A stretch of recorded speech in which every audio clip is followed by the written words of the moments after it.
ইরাকের পশ্চিমাঞ্চলে জ্বালানি সরবরাহকারী বিমান বিধ্বস্ত হয়ে 4 সেনার মৃত্যুর খবরটি নিশ্চিত করেছে মার্কিন সামরিক বাহিনী। শুক্রবার সামাজিক যোগাযোগ মাধ্যম এক্সে সেন্ট্রাল কমান্ড জানায়, বিধ্বস্ত বিমানটিতে থাকা আরও 2 ক্রু সদস্যকে উদ্ধারে অভিযান অব্যাহত রয়েছে। বিবৃতিতে বলা হয়, এই দুর্ঘটনা কোনো শত্রু বা মিত্রপক্ষের কুলিতে ঘটেনি, তবে বৃহস্পতিবারের এই দুর্ঘটনার কারণ খতিয়ে দেখা হচ্ছে। দুবাইয়ে শুক্রবার সকালে বিকট শব্দে বেশ কিছু বিস্ফোরণ হয়েছে। শক্তিশালী বিস্ফোরণে কেঁপে ওঠে শহরের বহু ভবন। মধ্যপ্রাচ্যের অন্যতম প্রধান অর্থনৈতিক কেন্দ্রের মধ্যাঞ্চলীয় এলাকার আকাশে বিশাল ধোঁয়ার মেঘ জমতে দেখা গেছে। ইসরায়েলের বিমান বাহিনীর হামলায় 2 থেকে 12 মার্চ পর্যন্ত 10 দিনে লেবাননের 687 জন নিহত, 1784 জন আহত হয়েছে।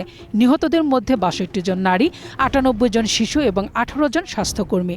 শুক্রবার এক বিবৃতিতে এ তথ্য জানিয়েছে লেবাননের স্বাস্থ্য মন্ত্রণালয়। ফিলিস্তিনিদের সমর্থনে বার্ষিক আন্তর্জাতিক কর্মসূচি আল কুদস দিবস উপলক্ষে ইরানে বিশাল জনসমাবেশ ও মিছিল হয়েছে। রাষ্ট্রীয় সংবাদ মাধ্যমে প্রকাশিত ভিডিওতে দেখা গেছে, রাজধানী তেহরান ছাড়াও ছোট বড় বিভিন্ন শহরের লাখো মানুষ পতাকা হাতে মিছিলে অংশ নেন। তাদের হাতে বর্তমান সর্বোচ্চ নেতা আয়াতুল্লাহ মোস্তফা খামিনি ও তার নিহত বাবা আয়াতুল্লাহ আলী খামিনির ছবি দেখা গেছে। এমন এক সময়ে এই গণমিছিল অনুষ্ঠিত হলো যখন ইসরায়েলি সামরিক বাহিনী তেহরানে বড় ধরনের হামলার ঘোষণা দিয়েছে।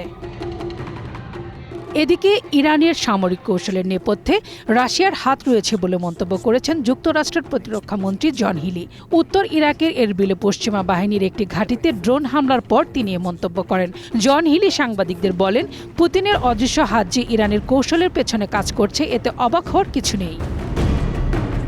ব্রিটিশ জয়েন্ট অপারেশন প্রধান লেফটেন্যান্ট জেনারেল নিক পেরির মতে, ইরানকে ড্রোন ব্যবহারে বিশেষ কারিগরি পরামর্শ দিচ্ছে রাশিয়া। তিনি বলেন, ইরানি ড্রোনগুলো অনেক নিচু দিয়ে উঠছে, যা লক্ষ্যবস্তুতে আঘাত হানার ক্ষেত্রে আগের চেয়ে অনেক বেশি কার্যকর এবং এগুলো ঠেকানো বেশ কঠিন হয়ে পড়েছে। মোর্শেদা খান লিপি, গ্রিন নিউজ ডেস্ক।